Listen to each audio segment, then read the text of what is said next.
Well, good afternoon, ladies and gentlemen. It's great to be here with you, and thank you very much, CHERN, for having me. It's great to see so many familiar but also unfamiliar faces, despite the beautiful weather we have. So I really appreciate that you took some time to be here today. As was already said, I found and lead two projects, MapInfluenCE, which focuses on Chinese influence and Chinese activities in Central Europe, so in Visegrad countries, and Choice, which focuses on 17 countries, so 17 plus 1 countries, but minus China in our case. So we look at Chinese initiatives like Belt and Road Initiative or 17 plus 1, and how this plays in a broader geopolitical context. So both projects are actually collaborative projects. So everything what I'm going to present here or talk about today has been a product of collaborative debates and cooperation among a great deal of China scholars from Central and Eastern Europe. My role here is to basically synthesize all the research and publicize the research results of not only my research, but a number of research ideas and research endeavors undertaken by my colleagues in MapInfluenCE and in Choice. As Nana already said, I personally look at Chinese foreign and security policy, CEE-China relations, including vaccine diplomacy, if you're interested in that, and also the bilateral relations between China and my home country, which is the Czech Republic. So I do not pretend to understand everything. I don't pretend to follow all 17 Central and Eastern European countries in great detail or every aspect of their cooperation with China. I do have many more colleagues who are better suited for this. I do see Agnes Sunemar here, so she may take the lead in commenting on Hungary if she wants to. But I will try to offer here a much more broad, let's say, macro level perspective. And I will also try to clearly distinguish facts which are based on my research and my colleagues' research, and also distinguish it from where I interpret facts. So to be quite fair and open about that.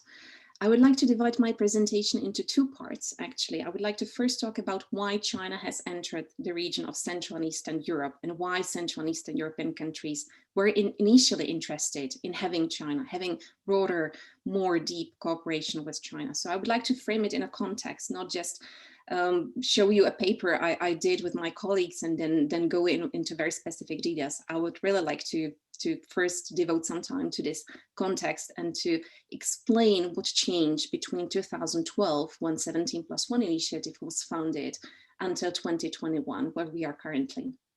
I would also like to talk about the assumptions that both sides had and what impacts the 17 plus 1 format had on Central and Eastern Europe.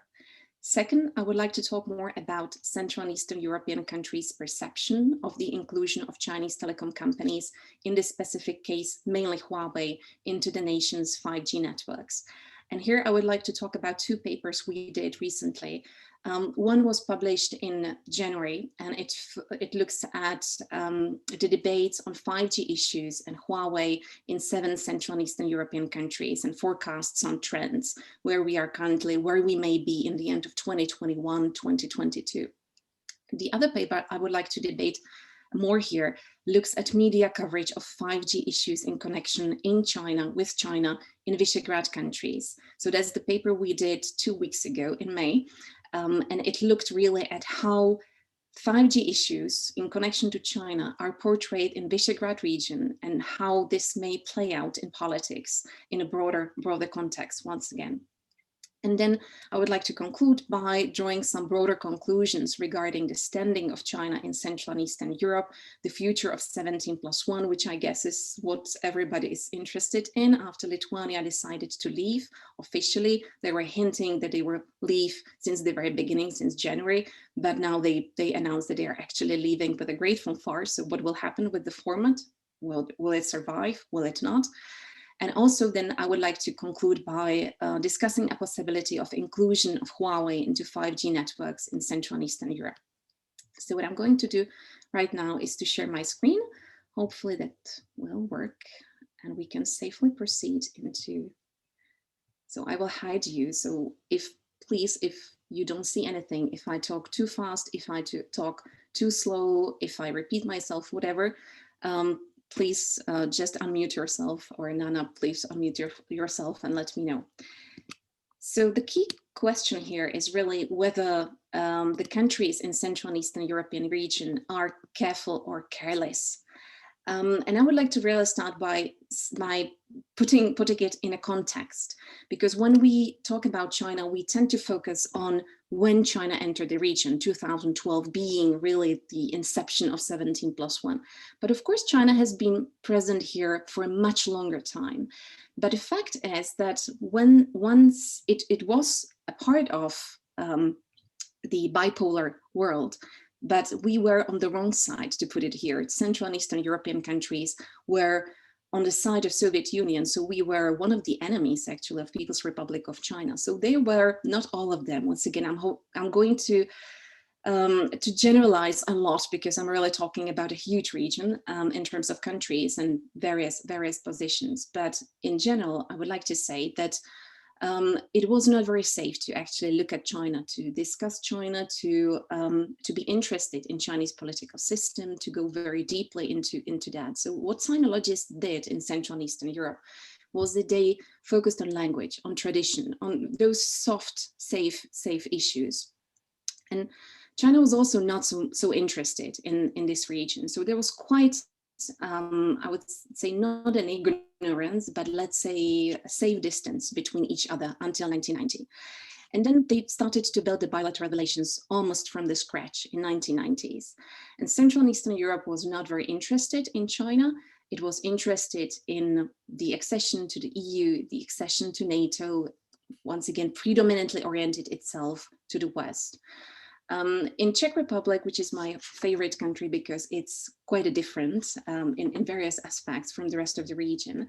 It used to be the most critical country actually on China since 1990. We entered the period of soul searching, a period led by anti-communist political leaders. And that was a period of time when China was really shunned, when the relationship with China was not flourishing at all. No visits, no investment really wanted in this region, and so on. The soul-searching period was something which was experienced by all the countries in the region, be it Poland, be it Hungary, but the Czech Republic was really special in that very firm stance on China in 1990. And it started to change only recently, but I will get to that. The very same lack of interest was also felt from China towards this new Europe, new post-communist area and space. And China was also preoccupied with its own developments after Tiananmen in 1989, after the relationship with European Union got sour, and so on. So that was the let's say, chessboard in 1990s, 2000s. But it started to change in 2012. And the reason for that was global financial crisis, of course. The countries in Central and Eastern Europe, they started to look at other prospective trading partners. They realized that most of them, if not all of them, are a part of German economy in supply chains. And they were hit by the global financial crisis, as Western Europe was hit as well. So they were starting to thinking about diversification of trade, first looking at post-Soviet space, Russia, and then also at Asia, including People's Republic of China. And in the same time, we had seen the rise or re-emergence of some politicians with illiberal agenda. So those who were I would say Eurosceptics, or they were riding on this European Union fatigue wave of dissatisfaction with catching up with the West, but not really being able to be just there. And to put it in a more mixed bag, there were also business lobby groups which started to have increased interest in China, once again, because they started to diversify the portfolio. They started to look at other countries, where to invest and where to do business too. So the interest was there in Central and Eastern Europe. But in the same time, China also got interested in Central and Eastern Europe I would argue, even for the very first time. In a big scale, because it was also looking for new markets. After the global financial crisis, it had overproduction, it was looking for new trade. So both started to be interested in each other, and both initially, I would argue here, got it wrong, because China thought that Central and Eastern European countries are this vast area, the land of no one, hic sunt leones, there are lions there. There is a power vacuum between Western Europe and between Russia. So this unchallenged territory was actually quite interesting for China, because it was thinking it's close to Western markets, it has cheaper labor force, it's part of the German supply chain, so it may be a very interesting area to look at economically. Politically speaking, they put Central and Eastern Europe in the same category of other developing countries. Actually, it was looking, China was looking at this region as global South. So, and wanted to replicate what they experience and how they operate in the global South. Immediately, I can see that you can spot the problem, which China initially didn't see, but then came into realization of that. And that's, of course, these countries are part of European Union. These countries are part of broader networks and principled community, and they have a legislation which is influenced by European Union and transponded into national legislation. So very different position and very different area than what it experienced in other countries, not really regional settings. And last but not least, China was not aware of culture and language barriers. As China is new for Central and Europe, also Central and Eastern Europe is new for China. So that was the initial, I would say, problems or areas where China got it wrong. But to be absolutely fair, Central and Eastern European countries also did or also had some preconceived ideas or assumptions which didn't materialize or which didn't prove after that. And the first one was that China is one another investor, one another Asian or Western investor, which is interested in this region and which will do business exactly in the same manner those countries were used to. Because we do have a big presence of Japanese companies, Japanese capital, South Koreans, but also Taiwanese investments. So the initial analysis was that China will basically operate under the same rule book, and the lack of information and the lack of knowledge was also playing in this regard. So this all led to the inception of 17+1, or then originally 16+1 before Greece joined. Once again, why? Why, if China was interested in this region, why it didn't go for bilateral relations? Why it didn't basically continue in what it is good at, that using the asymmetric power, which is quite logical given its size and power basically in politics and also in the economy. Well, one of the reasons was that it wanted to reduce the cost of symmetry. It's easier to meet once in a year with 17 or 16 heads of states or heads of governments than to meet 17 in a separate meeting. So that was one very practical reason. And the other one, which has been debated ever since, is that China was actually looking also for political favors. And here I'm interpreting, and I would love to have the discussion on that, whether it was initially an idea of divide and rule European Union, or as China set this format, it increasingly understood that it may actually be quite an interesting political tool to use. For some Central and Eastern European countries, they were initially quite uncomfortable, or some of them, with being identified as post-communist and Central Eastern European, because they identified, some of them, once again, differently. For Baltic states, they identify as Nordic. They don't identify or didn't identify themselves as Central and Eastern European or even post-communist. For Poland, it was quite difficult to swallow that they were identified with Global South, with developing country.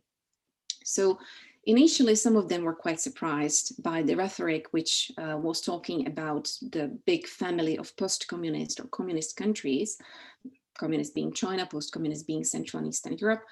But what we find out later on, here's a spoiler, in one of our studies, is that they increasingly started to identify really as Central and Eastern European countries. So that's quite interesting, that what this format had, or what it's created, was this sense of identity, which was not there previously, at least not among all the participants of 17+1. So they all joined because they saw the benefits of meeting Chinese leaders. And also they did have expectations of economic gains and benefits. And the narrative of that time was quite openly put, saying that if we don't cooperate with China, if we don't join the 17+1 format, others will do that. And small countries will be omitted and will be basically overlooked by China, something which will never happen to Germany, which will never happen to France or to Italy or to Spain. So the countries of Central and Eastern Europe felt that it's in their advantage to be sitting in the same table as China and having this direct access at least once a year during the summits of 17+1 to the Chinese leadership. And there was no ideological affinity, at least at the beginning. There was no, probably affinity is the best word here.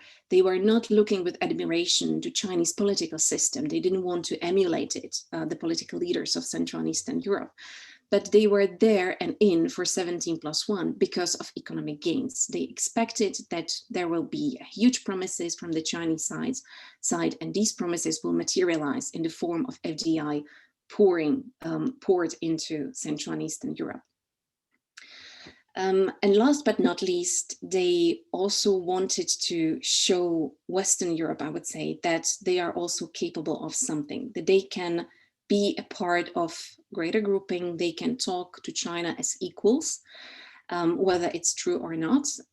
So once again, I would argue here that though we do have European Union, there is still this invisible wall between East and West. And Eastern countries felt, whether it's true or not, I will leave on your assessment, they felt that they are overlooked, that they don't play a big enough role. Of course, it may be also on their side that they didn't want to play that role, or they didn't come up with interesting ideas, or they didn't really invest into diplomacy enough in Brussels. But the narrative was there that they are overlooked, that they should get out of China something.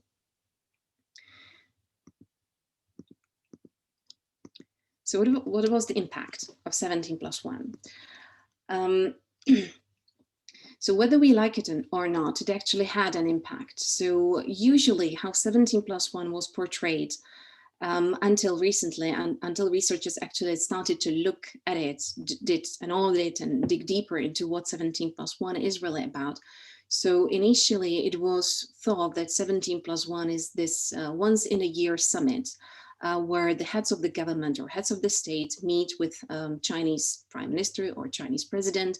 They discuss for 10 minutes each with them, and then there is some kind of memoranda in the end, declaration, and lots of various small or bigger projects which are agreed and which run under the umbrella of 17+1. But when you look deeper actually at what 17+1 achieved since 2012, or 2013, there is actually a plethora of things. Some are directly influenced by 17+1, some I would argue are byproduct of that. And one of them is further division of the EU. It's absolutely undeniable that there were countries from Central and Eastern Europe, part of 17+1, which decided to water down joint statements, EU statements on either Hong Kong or South China Sea, or human rights abuses in China. So these are, once again, Hungary and Greece, the usual suspects here. These were the countries which, and their moves were interpreted as being directly influenced by China. Once again, we can argue whether it's true or not, whether the countries not decided perhaps to act on their own interests, whether they actually possessed agency in this, but the reality was that it didn't look well or didn't shed a good light on 17+1. And the Western Europe saw it, and also European Commission saw it as a sign of Chinese influence. And Central and Eastern European countries were quite often portrayed as sellouts to China, or as a Trojan horse of China in Europe. The reaction of Central and Eastern Europe was quite, I would say, quite frenetic on that. pointing at Western Europe, saying that Western Europe is hypocritic. So in essence, in reality, this actually led towards Western Europeans being suspicious of Central and Eastern Europeans, and Central and Eastern Europeans being quite angry with Western Europe for their criticism, for its criticism. But in reality, once again, if we dig deeper, we would find out that China didn't actually transplant much of its foreign policy components into the language of cooperation with Central and Eastern Europe. There was always active opposition. So we do have seen some active opposition during this summit, the one which was famously non-attended by 6 heads of the state, or heads of the parliament. But the active opposition was already there. It was already always back and forth pushback between what China wanted to have in those documents and what Central and Eastern Europeans were willing to offer. Plus, all the EU member states asked Brussels for their comments. So there was always some kind of cooperation or consultation with the European Commission. And European External Action Service also has an observer status in 17+1, which was something Central and Eastern European countries actively wanted from China. So despite China's efforts, I would still argue that there is a significant agency on part of 17 Central and Eastern European countries to actually shape the level of engagement and push back really against Chinese, sometimes quite assertive demands.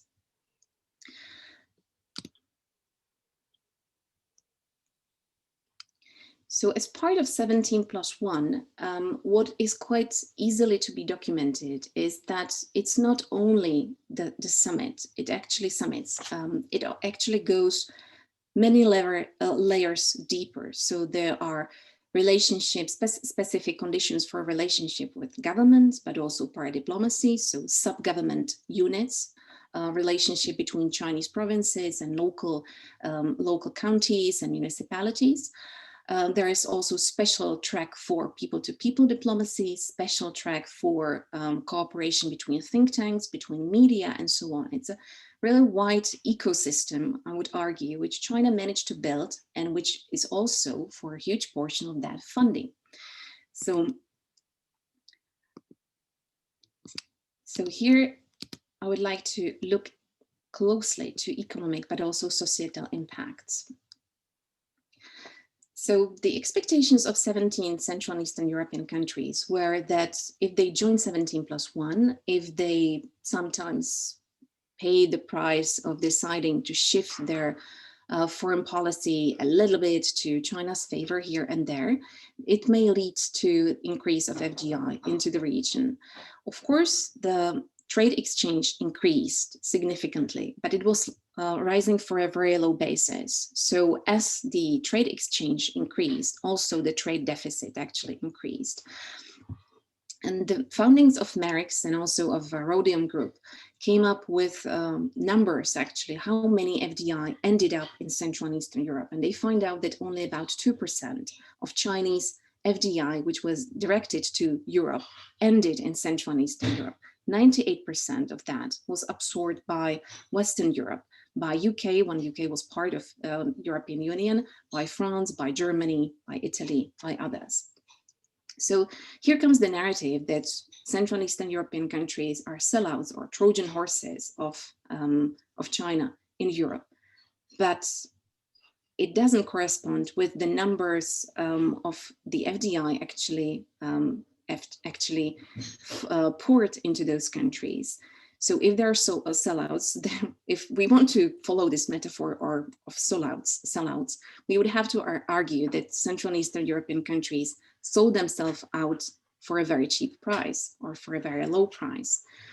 Most of those FDI, which came, those 2%, were actually concentrated in V4 countries. So Poland, Hungary, Czech Republic, and Slovakia. And most came in the form of mergers and acquisitions. So not so many actually created new jobs, new job opportunities. It's a very different story in Western Balkans, where the FDI actually arrived into some infrastructure projects. And when we look at overall, if we look at Central and Eastern Europe, we would find out that actually China is not the key trading partner. The key trading partner is usually Germany. It's Western Europe. It's westbound or west-oriented. China is playing a small part. Significant, perhaps in future. It's rising, really. The numbers are growing as the deficit is growing as well, but it's not a crucial part. To put it a little bit in an example which you might follow last year, when the Czech Senate President Vystrčil was visiting Taiwan. There was a lot of speculation, not only in Czech media, but internationally, how China is going to retaliate against the Czech Republic. But we counted with our colleagues at Charles University, we actually counted that even if China retaliated with everything it could use against the Czech Republic, against one of those top countries where the FDI actually landed. So even if they use everything, it would cost Czech Republic about 1% of GDP. Now we can argue whether it's a small number, whether it's a big number, but definitely it's not going to have, or it didn't have, a catastrophic impact on Czech economy. So in reality, Central and Eastern European countries are not really vulnerable due to their limited dependence, trade dependence on China. And that gives them space to do some very bold actions, such as Lithuania showed recently, or Slovakia hinted upon recently. I do have here some numbers, but for the sake of time, I would probably leave these. These are trade data showing the actual trade deficit between various regions, V4, Western Balkans, and Baltic region, and China, and some of the projects which you can find in the co-edited book called Empty Shell No More. That's a first audit of 17+1. So we talked about political impacts. We also talked about economic impacts, which don't seem that dramatic, right? What about societal impact? And that's a part of research, which I would say is omitted or is very undervalued. Because lots of people are focusing, or lots of researchers are focusing on economic data. They're focusing on those summits once in a year. Perhaps paradiplomacy plays some role as well. Relationship between parties a little bit, political parties a little bit. But the overall image, if you count all the numbers, if you look at all those 17 countries, is quite interesting. Because what we have seen since 2012, since the inception of 17+1, is a sharp increase of Chinese activities directing at influencing local politicians, politics, and polities.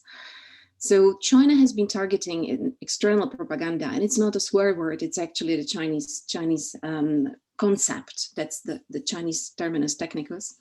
So the Chinese external propaganda has been targeting all opinion makers, being influencers, politicians, academics, journalists, members of civil society organizations, and etc.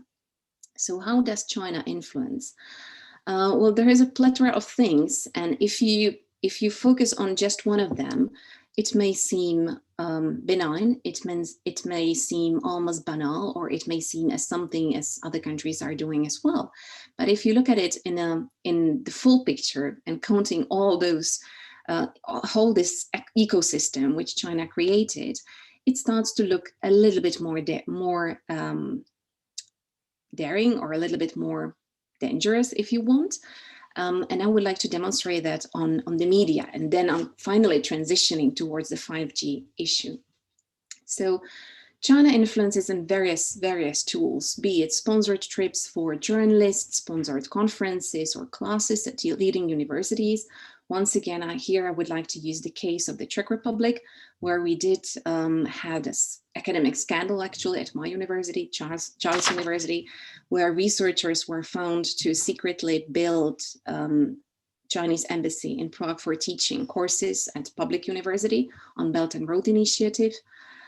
We do have here a plethora of Confucius Institutes, some of them founded since 2012. We did have cases of hiring local analysts to do research for Chinese entities.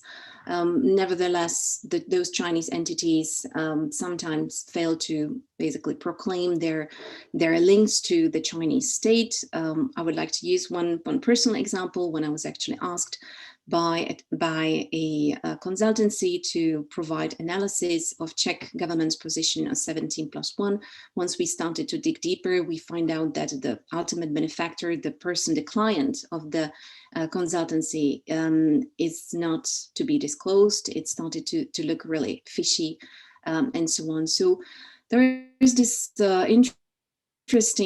interesting trades here and there of using local analysts to look at issues and interview the governments under the name of Chinese entities. So I would caution against or being suspicious once you're undertaking any kind of consultancy job to look at who is the ultimate benefactor in this regard. Issues of hiring influencers, such as hiring influencers and vloggers in Poland. And if those carrots are not working, then sticks came. So there are numerous examples of threats of denying visas to China, to critical academics and journalists, or calls from embassy to invitation for drinking the tea, which leads or may lead to auto censorship.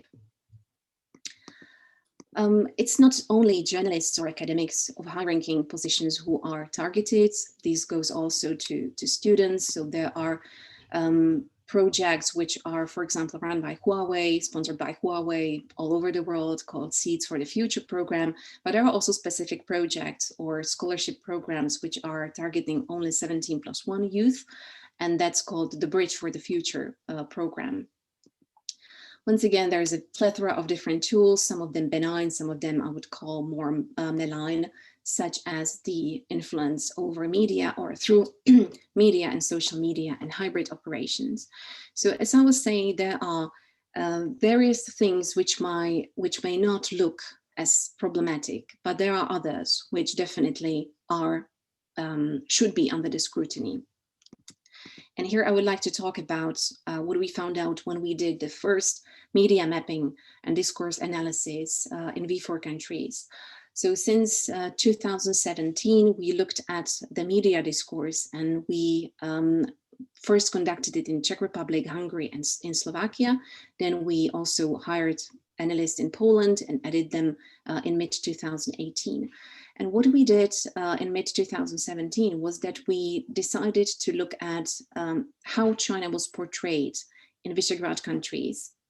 And we didn't have any preconceived idea. We didn't want to look at human rights issues or trade. We were basically interested in very simple research question: what media are saying about China? And we enlarged the scope of analysis since 2010 to mid-2017. So we wanted to catch this crucial period of 2012-2013, when China started to be interested in Central and Eastern Europe, and Central and Eastern Europe wanted to attract China to its area, to its territory. So we looked at a very broad area of media outlets, more than 100 media outlets, and their production over 6.5 years. Whatever they published on China was actually caught by the net and debated and analyzed through the discourse analysis. We looked at more than 10,000 texts which were discussing China in 4 different languages. And we focused on most read or most followed media. We focused on dailies, weeklies with economic or political connotations or focus. We focused on televisions, be it private or also public ones. We focused on radio stations, and we focused on online news portals. So in theory, those 100 media outlets were the most influential media outlets in V4 countries, and we were interested in what they were to say about China. I do have here some word clouds which are summarizing what the debates were in different countries. I didn't add Poland, but I can comment on that as well. So this word cloud is on the Czech Republic, and it's basically summarizes the whole debate over 6.5 years. And the most debated issue by Czech media was China and world, which means China's relations with EU, China's relations with US, India, Japan, you name it. But what was interesting on the other pec order was that Czech media were very much interested in human rights. They were interested in communism, censorship, Tibet, Chinese economy as well. But when you look at this and compare it to the discourse in Hungary and in discourse in Slovakia, it's quite different. Hungarian media were focusing on Chinese economy, Hungarian economic relations, once again, China and world, which quite nicely corresponds with the importance of China in international order. Slovak media also focused on economic growth, economic policy, Chinese market. The same goes for Poland. Poland was focusing on trade policies, bilateral relations in economic sphere, in the relationship between the city of Łódź and a Chinese city of Chengdu, so those two parts of Silk Road or Belt Road initiative. And if you compare this slide with the previous one, I think you can already guess how the sentiment analysis looked like. So we looked at what the media were conveying, what kind of messages, but we also coded how they reported. So looking at whether the texts were negative, positive, or neutral on China. And what we found out here was that in Hungary, the discourse was neutral because it was focusing on economy. The discourse was neutral in Slovakia and Poland as well, predominantly. But in the Czech Republic, this discourse was by 41% negative. And that's the reason, or the reason for that is, of course, the choice of the topics, the choice why they not only focused on economy or almost didn't focus on economy, they focused on censorship, Tibet, human rights abuses, and so on. So issues which hardly could be conveyed in a positive manner or in neutral manner. So this gave us an interesting idea also to look at how media which were co-owned by Chinese owners, Chinese investors, how they reported on China. So we added those media, though they didn't follow this methodological requirement of being the most followed media, we looked at them anyway. And what we found out was that when Chinese company buys media outlets, doesn't matter whether it's a state-owned company or privately owned company, the tone of reporting changed significantly. So all those neutral and negative reports out of those media, they disappeared from the day one, from the day of investment. What was left was only positive coverage of China. And also the media focus shifted towards China promoted issues. So we counted the number, the frequency of 16 plus 1 by then mentions, and we found out that those media which were co-owned by Chinese owners were focusing with a bigger frequency than all the other media outlets, be it private or publicly owned. So there is definitely an interesting correlation or interesting result which could be reached here, and that's the ownership. Basically, Chinese ownership of local media changes the narratives. It basically changes how China should be portrayed by those media outlets. It led us towards understanding that media are not protected from foreign influence, and that's also why we supplied our analysis to European Parliament, who later on decided to include media into EU screening mechanism. And it was later on included into national screening mechanisms, for example, in the Czech Republic as well. But there are still loopholes, but we can leave it for the discussion later on if you're interested. So how to tie this back? So what I was talking about previously was that 17+1 format really started with a lot of expectations from Central and Eastern European countries. And I would like to use here this cartoon, which we did. It's a resemblance of the Elrond's Council from The Lord of the Rings, that everybody's staring at cooperation with China. Everyone wants to have a piece of that cooperation. And it was the situation until 2020.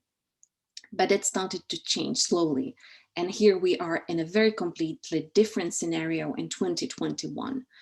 And the scenario looks like that. So we do have countries actually actively deciding to leave 17+1 format for various reasons. One of them being that the economic promises didn't materialize. The other one was that they were basically fed up by Chinese behavior, by Chinese activities, and also they were quite tired of being portrayed as the Trojan horses of European Union.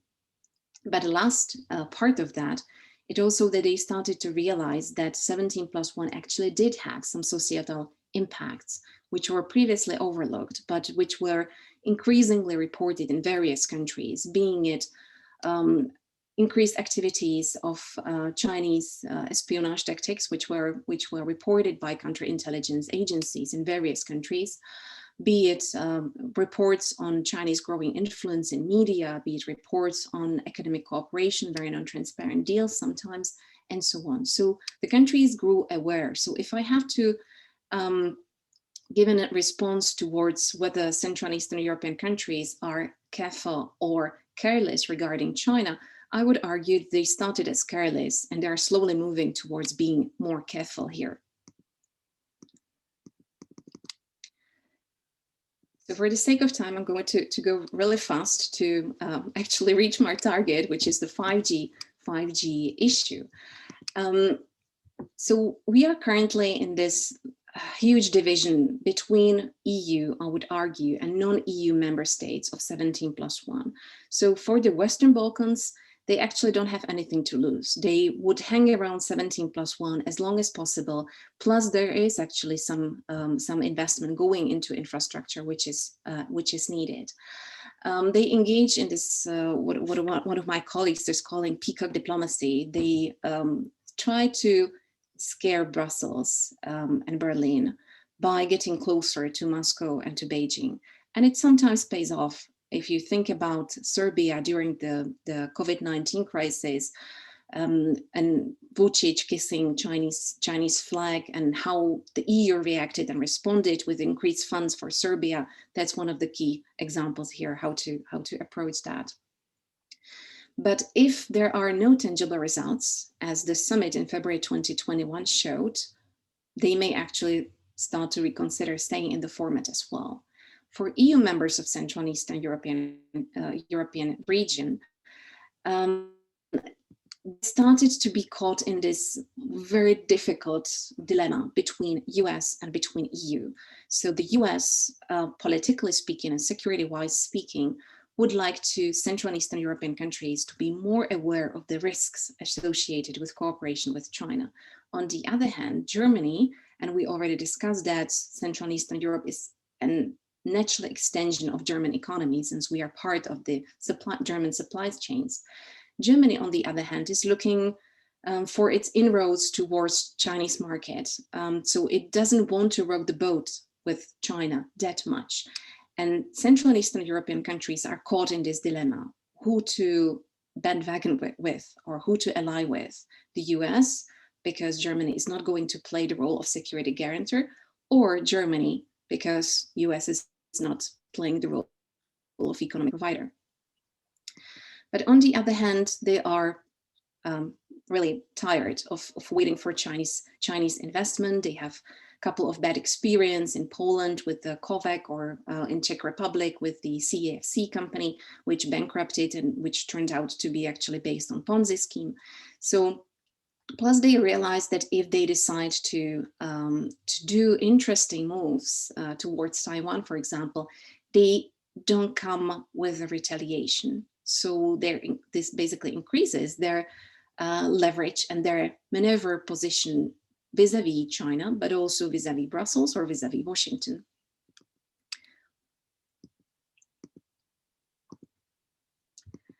And this manifested also in discussions on 5G issues.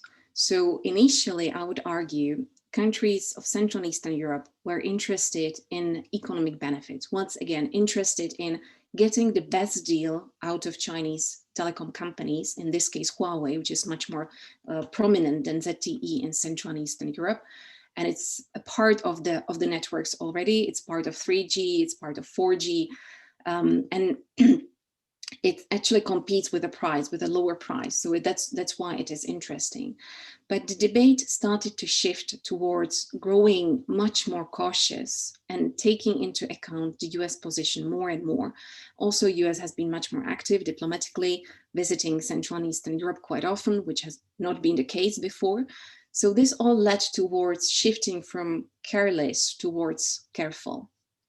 We did a paper, which is the cover, it's on the left, on 7 countries, Romania, Poland, and other countries. And we found out that the position really changes, or has been changing, towards really taking more into account security risks. So in Romania, which seems to have the strongest position on Huawei, the chances for Huawei to participate in 5G rollout are very, very slim. In Poland, it has drafted the amendment of the existing cybersecurity law, which will enable exclusion of vendors which are categorized as high risk. So the participation of Huawei, as far as now, seems highly unlikely. The same goes actually for Latvia, Lithuania. Where it starts to get interesting is the Czech Republic, Slovakia, and of course, Hungary. These countries, I would still argue, are on the verge between careful and careless. And the relationship for the reason for that is the domestic situation in some of the countries, namely the Czech Republic and Hungary.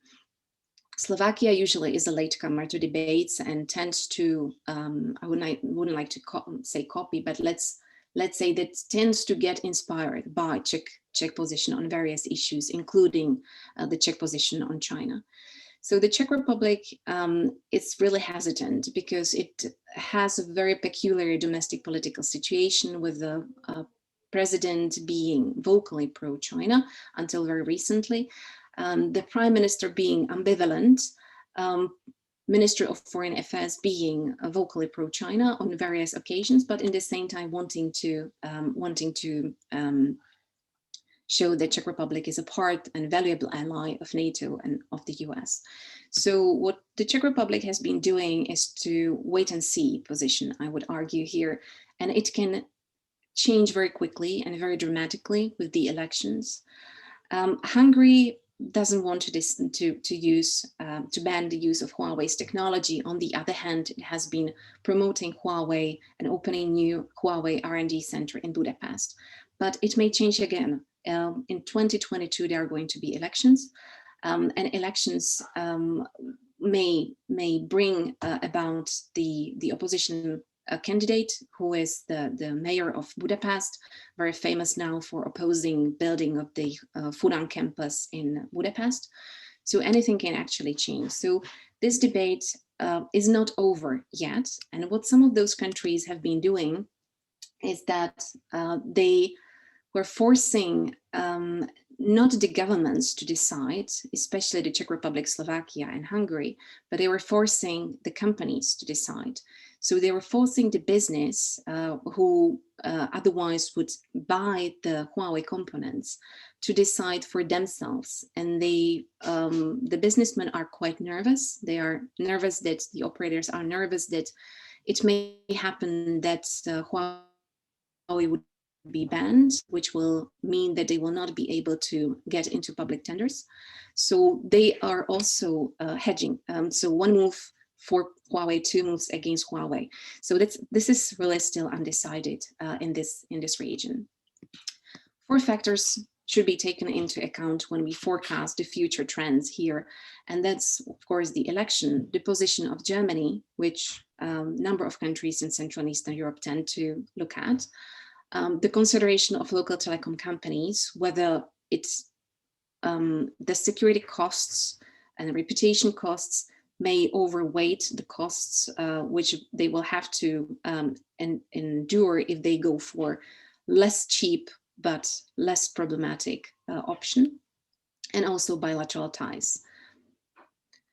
And finally, and here I'm using my last 4 minutes, and finally, what I would like to debate here is that how media are actually portraying this issue in V4 countries. So we do know that politicians and governments tend to be very cautious for forcing the industry to decide for themselves. But what about the media? Do they play any role? And when we saw already that there are some attempts by the Chinese entities to influence media discourse, is this the case with Huawei as well? So very briefly wrapping up here, these are the graphs for Czech Republic. These are the graphs for Poland, graphs for Slovakia, and graphs for Slovakia and Hungary. The key takeaways, if I go back here, is that the discourse in all those 4 countries tend to be neutral. And by neutral, we are really talking about more than 90% of neutrality. The discourse is very technical, very security oriented, very much focusing on the international development, especially Sino-US relationship, and sometimes framing the issue of 5G networks as being a part of competition between USA and between China, with one key exception. And that's, once again, the Czech Republic, my favorite case, because in the Czech Republic, it seems that there is one very strong internal actor, which influences the whole debate. And that's the National Cybersecurity Agency, which in 2018 issued a risk warning against products of ZTE and Huawei in Czech critical infrastructure. And that warning has been recycled over the past 3 years, and it's the core of the whole debate. So if this cybersecurity agency, which has been attacked on numerous occasions by the president, if it retains its credibility, then the whole discourse will actually hang just on this single warning.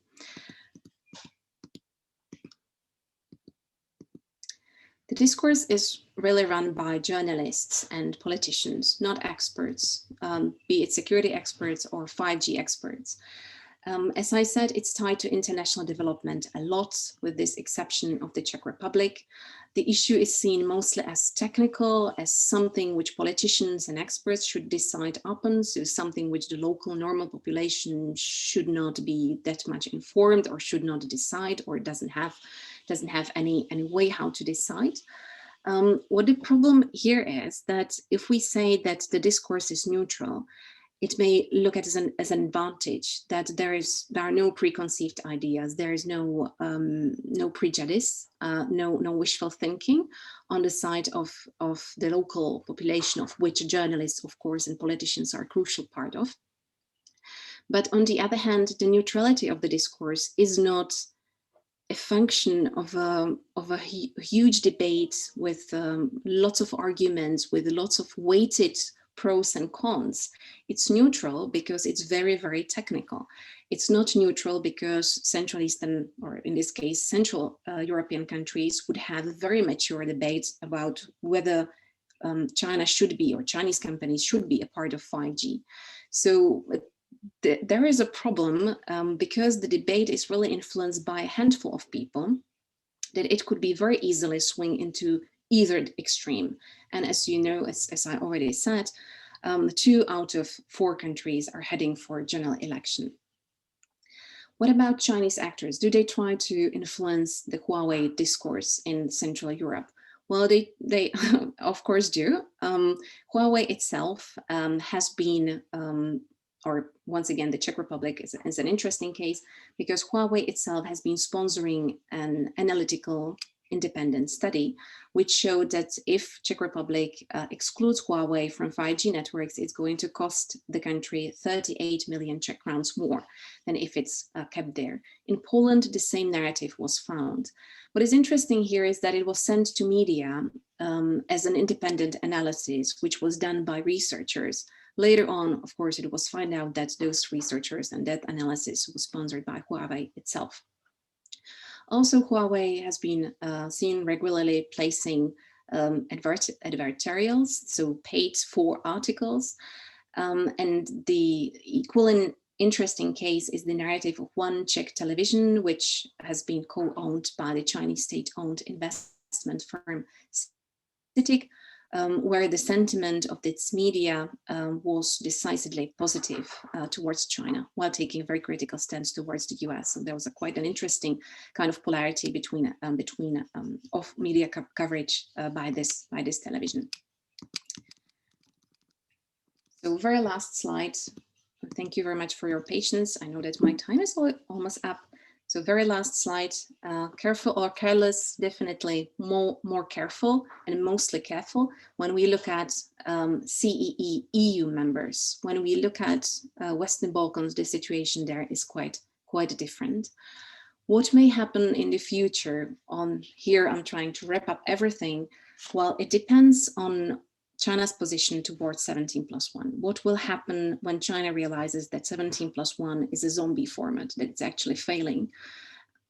How much effort it will try to send to this platform to revive it, or whether it's going to let it die and proclaim that it's a part of Belt and Road Initiative anyway. Second, it depends on EU's reaction, and mostly to the Western Balkans. How much solidarity EU will show to Western Balkans after the COVID-19 pandemics, how much it will be willing to actually sponsor the recovery.